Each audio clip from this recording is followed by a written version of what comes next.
Olá, meus irmãos, abram comigo aí a palavra do Senhor no Salmo 14 para a nossa meditação. Diz assim: ao mestre de canto, Salmo de Davi. Diz o insensato no seu coração: não há Deus. Corrompem-se e praticam abominação, já não há quem faça o bem. Do céu olha o Senhor para os filhos dos homens, para ver se há quem entenda, se há quem busque a Deus. Todos se extraviaram e juntamente se corromperam. Não há quem faça o bem, não há nenhum sequer. Acaso não entendem todos os obreiros da iniquidade, que devoram o meu povo como quem come pão, que não invocam o Senhor? Tomar-se-ão de grande pavor, porque Deus está com a linhagem do justo. Meteis a ridículo o conselho dos humildes, mas o Senhor é o seu refúgio. Tomara de Sião viesse já a salvação de Israel. Quando o Senhor restaurar a sorte do seu povo, então exultará Jacó e Israel se alegrará. Amém? Meus irmãos, esse é um salmo de Davi, mais um salmo do grande rei Davi. E um salmo onde ele apresenta duas realidades aqui. A primeira é uma reflexão que ele faz olhando para o insensato. O insensato aquele é descrito como aquele que não leva a Deus em conta na sua vida. É uma espécie de ateísmo prático, né? Ele não é aquele ateu filosófico que está refletindo e filosofando sobre a existência de Deus e chegando à conclusão de que Deus não existe, né? Por meio de... Não é esse tipo de postura que temos aqui. O que nós temos aqui é uma coisa mais prática, voltada para o dia a dia. É aquele que vive como se Deus não existisse. Ele diz no seu coração, não há Deus, e ele vive então dessa forma, como se não tivesse que prestar contas a Deus. E então Davi apresenta então esse tipo de comportamento aqui. Alguns desses versículos são inclusive usados por Paulo lá na sua Epístola aos Romanos, no capítulo 3, quando Paulo vai arrematar aquele argumento dele de que toda a humanidade é pecadora, né? O argumento da pecaminosidade universal, alguns desses versículos aparecem ali. E ele chega a dizer que Davi, né? Todos se extraviaram e juntamente se corromperam. Não há quem faça o bem, não há nenhum sequer. Ou seja, por quê? Porque no coração se estabeleceu que Deus não existe, então não se há que prestar contas, não tem que prestar contas a Ele. Então, vivamos como queremos. É mais ou menos essa lógica que está no coração do insensato aqui. E uma outra verdade que Davi apresenta, de um lado ele apresenta a realidade do insensato, e do outro lado ele apresenta a realidade de Deus como aquele que guarda e que salva o seu povo. E ele diz um negócio interessante aqui, né? No versículo 5, ele vai dizer assim, tomar-se-ão de grande pavor, porque Deus está com a linhagem do justo. Ele diz, esse povo aí, será que eles não entendem? Esse povo aí que faz o mal ao meu povo, que está devorando o meu povo como quem come pão, eles não entendem que isso não é invocar o Senhor, que isso não é viver a vida que o Senhor quer? Ele diz, mas esse povo, né? Esse povo, eles vão ser tomados de grande pavor, porque Deus está com a linhagem do justo. E ele diz mais, né? Meteis a ridículo o conselho dos humildes, mas o Senhor é o seu refúgio. Ou seja, o Senhor é aquele que cuida dos humildes.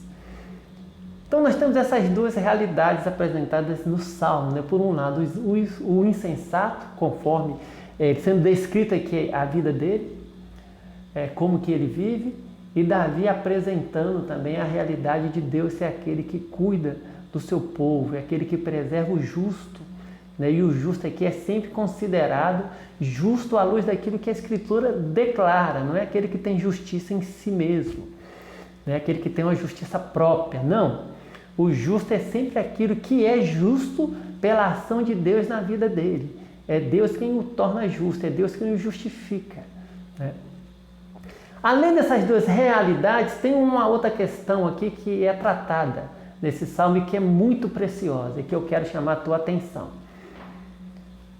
que é quando Davi se mostra alguém que não consegue se conformar com essa realidade do comportamento do insensato no meio do seu povo. É alguém que quer que o Senhor intervenha. Olha como é que fica o versículo 7. O que Davi nos diz?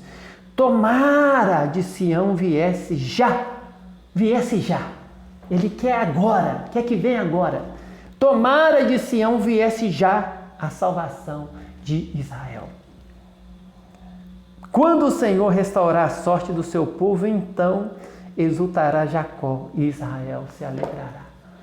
Irmãos, aqui o que nós vemos em Davi é que ele observa o insensato, o comportamento dele, como que ele faz mal ao povo, como que ele devora o povo como se o povo fosse pão, como que ele vive como se não tivesse que prestar contas, como que, né, a maldade dele, né, vai permeando todas as suas ações, ele vai espalhando o mal por onde passa. E Davi deseja que Deus intervenha, e intervenha já, agora. Ele quer ver a salvação de Deus. Isso demonstra a indisposição de Davi de conviver com aquilo, como se aquilo fosse normal. O coração dele não tem essa disposição para aceitar aquilo com normalidade. O coração dele está indisposto para conviver com aquilo. Ele quer ver a salvação de Deus chegando e chegando já. Irmãos, nós não podemos permitir que o nosso coração se acomode com a maldade à nossa volta. Nós não podemos nos acostumar com a mentira, com a falsidade, com a iniquidade, com a trapaça. Não podemos. Com o lucro ilícito, sabe, com a maldade, com a ganância.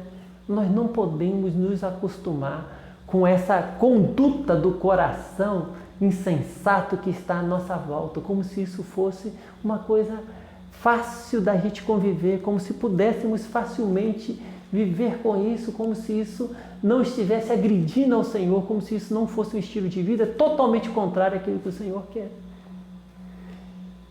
E nós corremos esse perigo de vivermos nesse mundo e irmos nos acostumando com a maldade à nossa volta.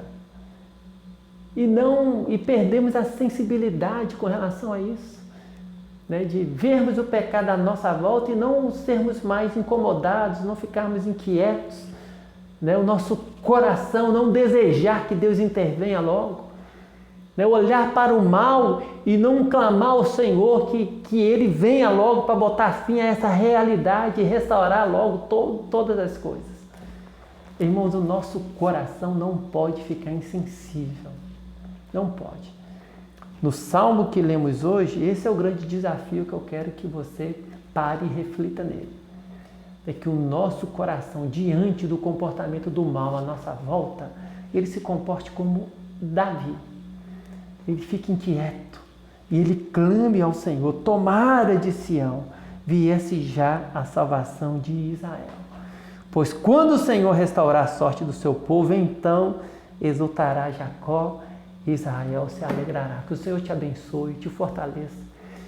Que o teu coração, o Senhor jamais permita que o teu coração se acomode com o pecado.